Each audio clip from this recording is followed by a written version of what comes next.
যারা মনে মনে ভাবতেছেন এবং সিদ্ধান্ত নিয়ে ফেলছেন বউকে বিদেশ পাঠাবেন আর সুখে শান্তিতে জীবনযাপন করবেন, আজই আপনার সিদ্ধান্ত পরিবর্তন করুন। তা না হলে বউ হারাবেন, সাথে সাথে আমও যাব, সালাও যাব।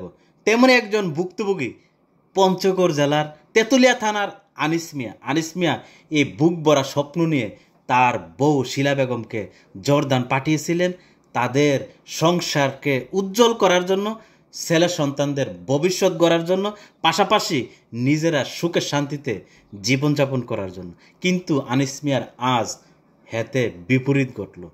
আনিস মিয়ার বউ শিলা বেগম জর্দান যাওয়ার 6 মাসের মাথা থেকে এখন তার স্বামীকে আর ভালো লাগে না, তার স্বামীর কণ্ঠ শুনতেও তার ভালো লাগে না। আনিস মিয়া বউকে ফোন দিলে শিলা বেগম এখন বিরক্ত মনে করে এবং পাশাপাশি বলে যে তুমি কেন আমাকে ফোন দিয়া বিরক্ত করো, তুমি আমার আশা ছাইরা দাও।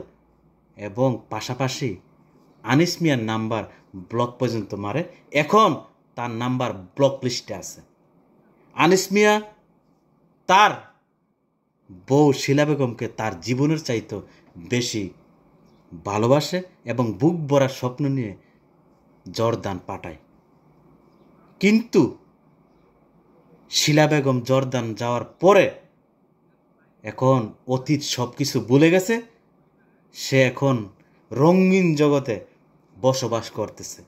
আমি বোন শিলা বেগমকে বলতে চাই, বোন গো, প্রবাসে আইছেন টাকা পয়সা কামায়া স্বামী সন্তানদেরকে নিয়ে সুখে শান্তিতে জীবনযাপন করার জন্য, কিন্তু আইসা আপনি কেন এরকম একটা পরিবর্তন হয়ে গেলেন?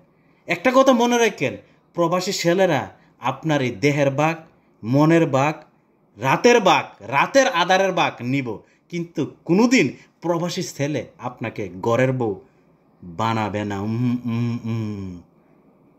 বোন গো, আপনার ঘরও একটা মেয়ে আছে, ছেলে আছে। আল্লাহর রহমতে মেয়ের বয়স 8 বছর, ছেলের বয়স 7 বছর। আপনার বয়স অলরেডি 32 আপ। এখন কি আপনার এগুলা করা সাজে? আপনার কি এগুলা করা মানায়? এখনো সময় আছে বোন। স্বামীর দিকে, ছেলে সন্তানের দিকে মনোযোগী হন। যে উদ্দেশ্য নিয়ে জর্দানের মাটিতে পা রাখছিলেন ওই উদ্দেশ্যটা ঠিক রাখেন। কেন আপনার উদ্দেশ্যটা পরিবর্তন করলেন আর অন্ধকার জগতে চলে গেলেন? এই জগৎ বেশি দিন আপনাকে সুখ দিবে না। যতদিন আপনার এই দেহের রূপ আছে, যৌবন আছে, ততদিন ওই প্রবাসী ছেলেরা আপনার পাশে আছে।